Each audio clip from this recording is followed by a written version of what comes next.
forces continue to chase terrorists in Aleppo, Homs and Hama, inflicting huge losses on them.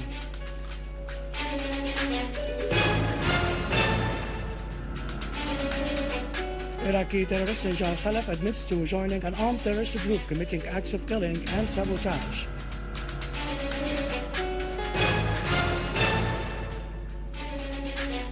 The meetings of non-aligned countries' foreign ministers start in Tehran and affirm the need of dialogue to end the crisis in Syria.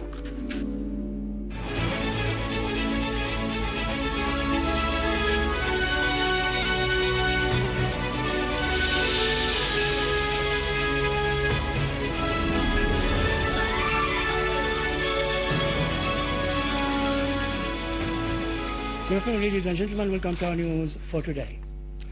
A blast with a booby-trapped car has occurred during a funeral of two martyrs who were killed yesterday in terrorist explosion in Jaramana in Damascus suburbs. Initial reports refer to a large number of martyrs among the mourners. Our armed forces have carried out an operation in the vicinity of Al-Idha'a neighborhood in Aleppo, capturing two terrorists and killing others. An official source told SANA's correspondent that 6 boxes of bombs and ammunition, a Russian rifle, a BKC machine gun, sniping and automatic guns of various kinds, military uniforms and medical equipment were confiscated. The authorities, moreover, carried out an operation in Al-Bandara neighborhood in Aleppo, inflicting heavy losses on the terrorists. In Homs, the authorities last night intercepted an armed terrorist group that fired mortar shells at Al-Musharfi village east of the governorate, scoring direct hits among the terrorists and destroying 2 cars equipped with Doshka machine guns and killing all their occupants. The mortar shells fired by the terrorists had injured several citizens.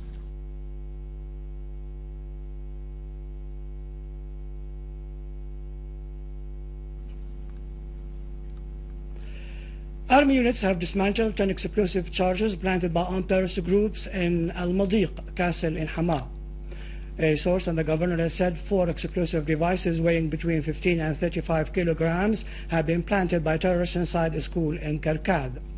The other 6 that weighed between 20 and 25 kilos have been planted near grain silos in the castle. In Al-Qamishli, anti-terrorism squads raided today a hideout for an armed terrorist group in the neighborhood of Qadubek, arresting 11 terrorists and wounding another 1. An official source said that the operation resulted in finding a secret cache, as 10 automatic guns were seized, in addition to a sniper, NATO rifle, as well as 3 pump-action guns, 11 grenades, a pistol, some military uniforms, a considerable amount of heroin and narcotic substance, 23 communication devices for computers and remote control devices for detonating explosives.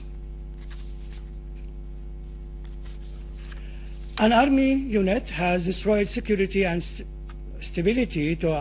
restored stability and security to Al-Harak city and Dar'a suburbs after cleaning it from the armed terrorist groups who had committed crimes against citizens and destroyed public and private properties. A source in the governorate told SANA's correspondent that chasing the mercenary terrorists lasted for a few days and resulted in the killing of a large number of them, capturing others and confiscating a huge quantity of arms and ammunition. The weapons seized included Israeli-made anti-armor and RPG shells, as well as sniping rifles, mines, explosive devices, and Arab Gulf identity cards belonging to the armed men, as well as military uniforms and modern communication equipment. Iraqi terrorist Bashar Sinjar al-Khalaf admitted to joining an armed terrorist group which was committing acts of crimes and robbery in Al-Hafa area in Latakia countryside. أنا بشار سنجار خلف، عراقي الجنسية من مدينة الموصل. دخلت إلى سوريا عام 2004. Terrorist Khalaf said in confessions transmitted by Syrian Arab TV yesterday that he is from the city of Mosul in Iraq, and he came to Syria in 2004 and settled in Latakia after he was married to a Syrian woman, Maria Muhammad Qasim. He added that when the events started in Syria, he used to take part in demonstrations after he joined a terrorist group led by terrorist Mu'taz Bitar in the village of Al-Hiffa in September of last year. Terrorist Khalaf pointed out that he took part in the attack against a military checkpoint in Al-Hiffa.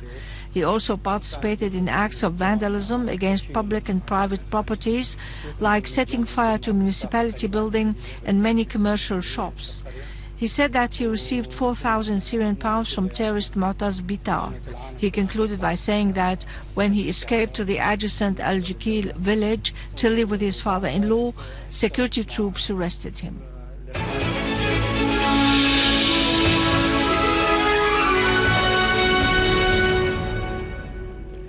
The foreign ministers of the non-aligned countries have started their meeting in Tehran with the participation of Syrian delegation to discuss the draft communique prepared by experts from those countries.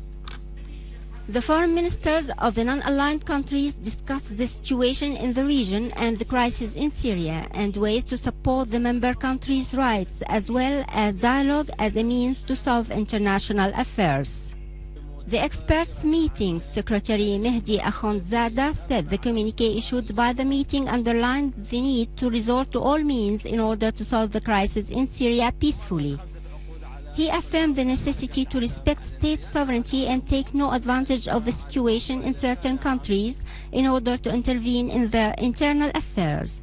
The communique expressed rejection of any foreign intervention in Syria and called for an end of violence in the country. It also denounced the American measure to impose unilateral sanctions on Syria. The leaders of non-aligned countries will start next Thursday and Friday their 16th meeting and are expected to discuss the draft communique prepared by the foreign ministers. Lebanese Foreign Minister Adnan Mansour underscored that solving the crisis in Syria should be done by Syrians themselves and under a Syrian leadership. In an interview on the sideline of his participation in the meetings of the non-aligned movement foreign ministers in Tehran, Mansour expressed his country's rejection of the foreign interference in Syria's internal affairs, stressing that Lebanon supports the internal political solution through dialogue between the Syrian leadership and the opposition. Mansour stressed that talking about establishing a no-fly zone over Syria is very dangerous, as it does not serve Syria's unity and constitutes a flagrant interference in Syria's internal affairs. Iraqi Foreign Minister Hushar Zebari has affirmed his country's support for any political solution to the crisis in Syria. He said the events in Syria have their impact on Iraq and all the countries of the region. He added that Iraq's stand regarding the situation in Syria stems from its national interests and the interests of the Syrian people as well. Finally, the Archbishop of the Greek Orthodox and occupied Palestine, Atallah Hanna, has stressed that what is happening in Syria is a colonialist scheme aimed at undermining the Syrian state in service of colonialist greed, and that the Syrians are capable of solving this crisis. During his meeting with Father Julio, the Special Secretary and Assistant of the Archbishop of Jerusalem in exile, Hilarion Capucci, Archbishop Hanna said, "Those who conspire against Syria do not want it to be a democratic civil state, nor do they want reform or good for this country. Their goal is to spread devastation and chaos." He added that Syria's wise leadership and national opposition would obstruct the schemes hatched by Syria's enemies. With this, we end our news bulletin for today. For more information about Syria and the region, you can visit our website in English, syriaonline.sy. Up next, the latest business.